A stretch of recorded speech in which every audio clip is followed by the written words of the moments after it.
You've been hearing for months now, Alex Pereira is ducking Magomed Ankalaev, that Pereira is scared of him, and that the UFC is protecting him. The fight gets announced for UFC 313, and you're pumped because an Alex Pereira win at UFC 313 would mean that he could move up another weight class to face John Jones or Tom Aspinall. The night comes. You invite your friends over to watch the fights. You're all sitting on the couch saying, Shama, you're ready for another legendary Alex Pereira highlight KO. Is it a left hook? Is it a head kick? Is it an uppercut? No. Smelly, inbred, Big Onk cuddles Pereira against the cage to run out the clock like a pussy. Pereira never really got out of first gear. They both shit the bed and put on a bad fight. Pereira arguably gets robbed of the decision. Big Onk goes home with the UFC Light Heavyweight belt that is now infinitely less prestigious with him holding it compared to an Alex Pereira, Daniel Cormier, or John Jones. The boys go home bummed, and you're on Instagram on Sunday morning coping with your favorite fighter's loss, reading over his resume on Full Violence's Instagram, saying, you know what? He will be back. Shama. Does this sound like you? Well, me too, because this story is literally me right now and last night. Stick around to hear just how Magomed Ankalaev cheated his way to a win and messed up some very big potential matchups for the UFC by beating Alex Pereira and really not fighting him. I'm Wyatt. This is Fight Society.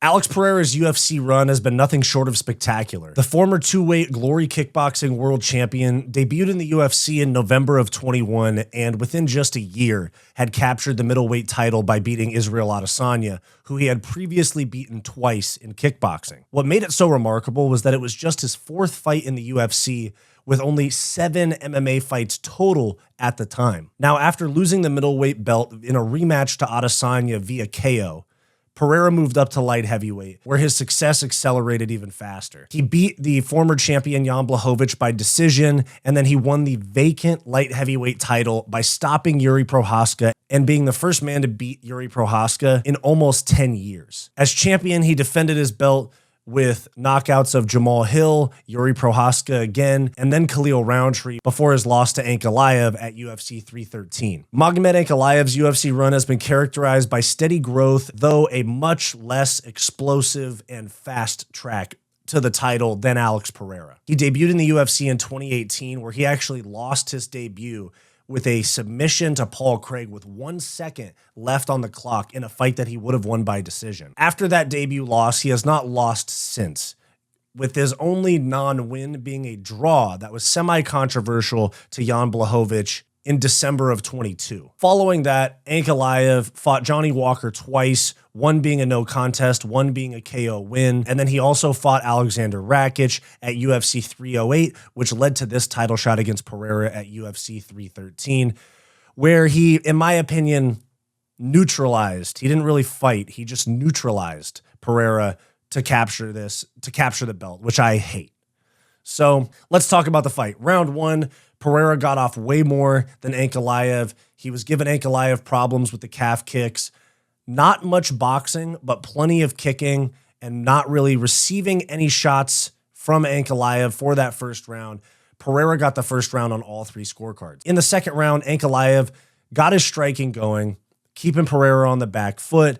And then at the end of the round, he landed a huge shot that staggered Pereira bad up against the cage. Like if there was 10 to 15 more seconds left in that round, Pereira might have gotten stopped.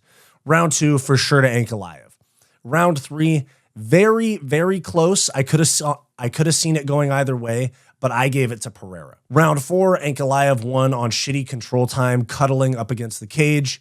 And then round 5, back and forth round, I thought Pereira won. Back and forth round, I thought Pereira won that round. My scorecard, although a very close fight, and I understand a 48-47 for Ankalaev, I had it 48-47 Pereira. You can say it's bias or glazing, I really don't care. But Sal D'Amato with a 49-46 scorecard is fucking insane.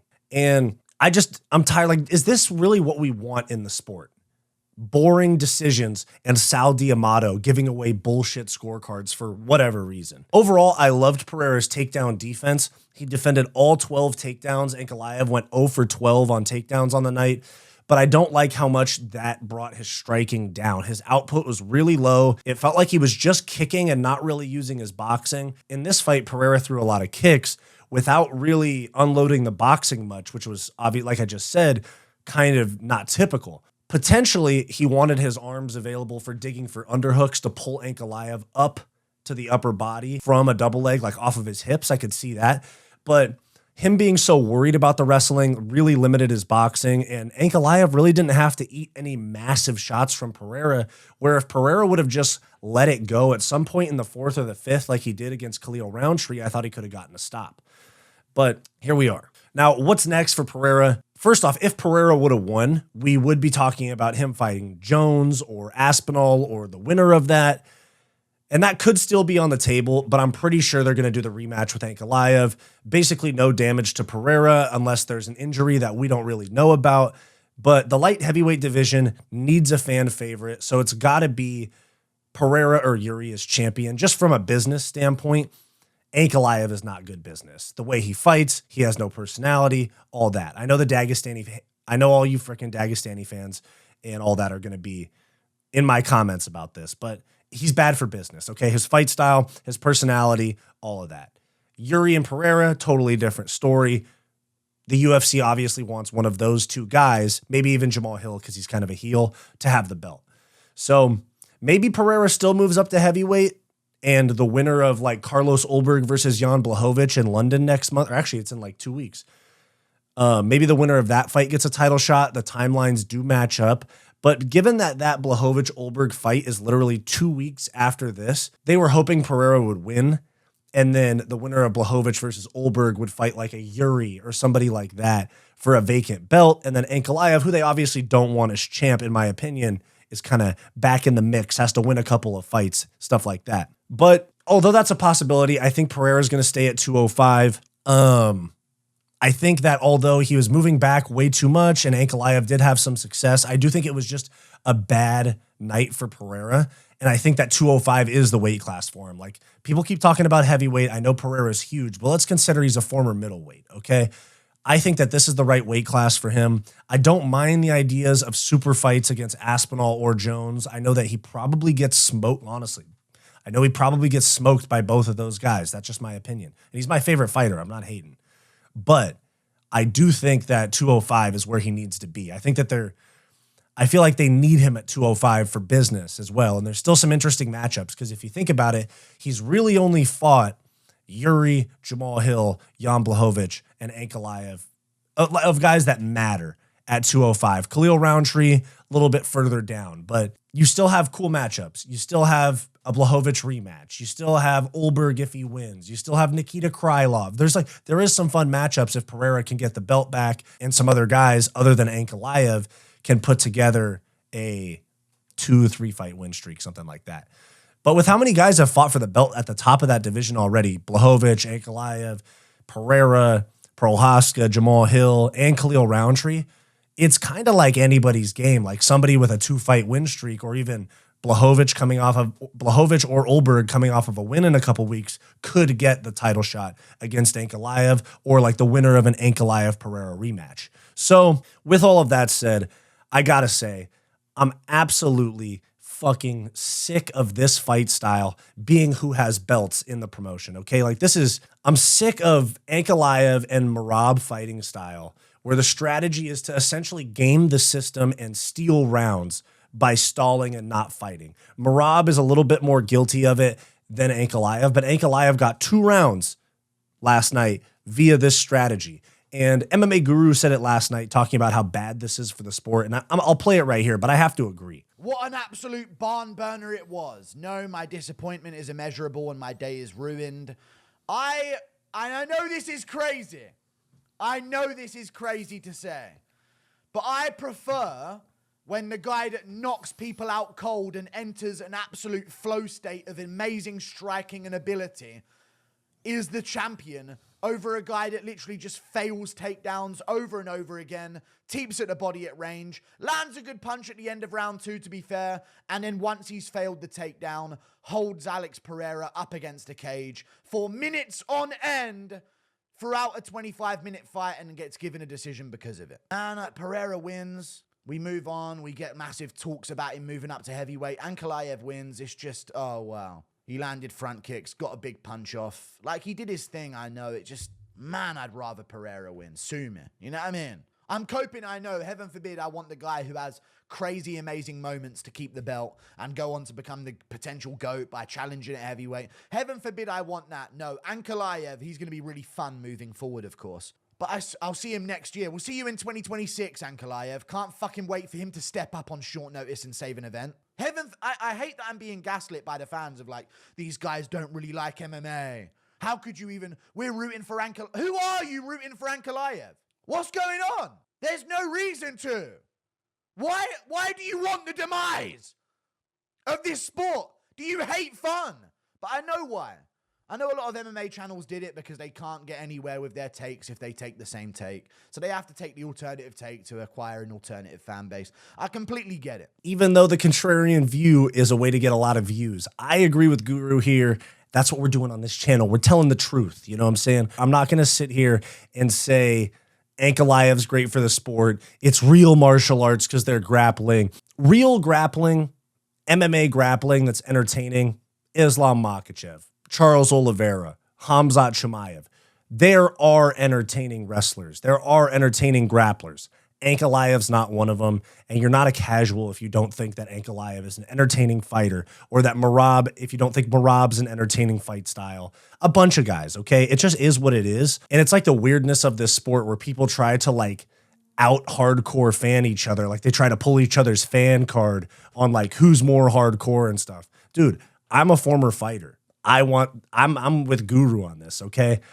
I hate these freaking Dagestani fans, the Muslim fan base. I hate to say it a lot of the time because people like Ankalaev and Merab and stuff like that is who that fan base is a fan of, regardless of how boring they are. It's nothing about their fight style. It's that they feel a personal connection due to that. I hate to say it, but it's true. And just because you like a guy personally doesn't make his fight style that fun. I like Pereira. He shit the bed last night, okay? You have to be objective. I hate people trying to like grandstand and get on their soapbox about this being entertaining because it wasn't. Neutralizing someone else's style is not necessarily winning a fight. And not fighting, which is what Ankalaev did for large portions of that fight, is literally by definition not fighting. So that's my take on it. And there's some of you guys, I know some of you guys are big Ankalaev fans, which is weird and disgraceful, but there are some other people that are just happy that Pereira lost because there's that contingent of the fan base that just wants the fan favorite guy with the aura, guy with the following to lose because for some reason, if you are a fan of the lesser known guy, you're more of a hardcore fan. It's weird, and you guys are weird if you view it that way. This is just some of the most like disgraceful, clout chasing, prey on someone's downfall because you're a salty type of thing, is people just being happy that Pereira lost. I mean, this is his ex-girlfriend, and she's saying no more Shama, blah, blah, blah. This was reposted. She posted this on her Instagram, but it was reposted by Homofight. So credit to them for the post. We have a new light heavyweight. First off, we don't have anything. You're not a part of this community. And she's adding Ankalaev, trying to glaze him. That's such bullshit. But anyways, I'll let it play. Champion Shama. Shut the fuck up. Shama forever. So shut up. He lost at the International Women's Day. Maybe that's a sign, guys. I don't know. New light heavyweight champion Ankalaev. Congrats. He did a really good job. If you guys are talking robbery, you don't understand anything from MMA. Okay, anyways, I'll bite my tongue on that. So let's not talk about robbery. That's completely BS. This guy won, and actually, he got this title shot very, very late, right? So...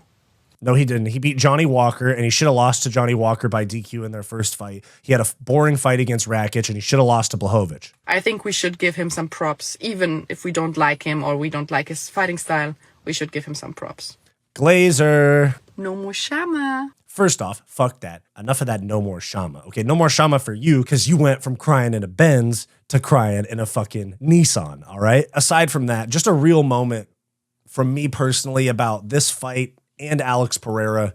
It's a little bit of a change of pace from the way I normally talk to my audience. But if you guys have watched my channel basically at all, you know Alex Pereira is my favorite fighter, bar none. From being a teenage alcoholic, working in a tire shop in Brazil with seemingly no hope, to taking over the Glory kickboxing scene, which is still relatively obscure to the average UFC fan, following his arch rival Israel Adesanya to the UFC, taking over the sport in 2 years, giving us highlights, fights, memories, laughs, moments, and feelings that'll last a lifetime. As someone that's overcame a lot of personal struggle, I've found something of a connection to Alex Pereira's story and something that I draw a lot of hope and motivation from.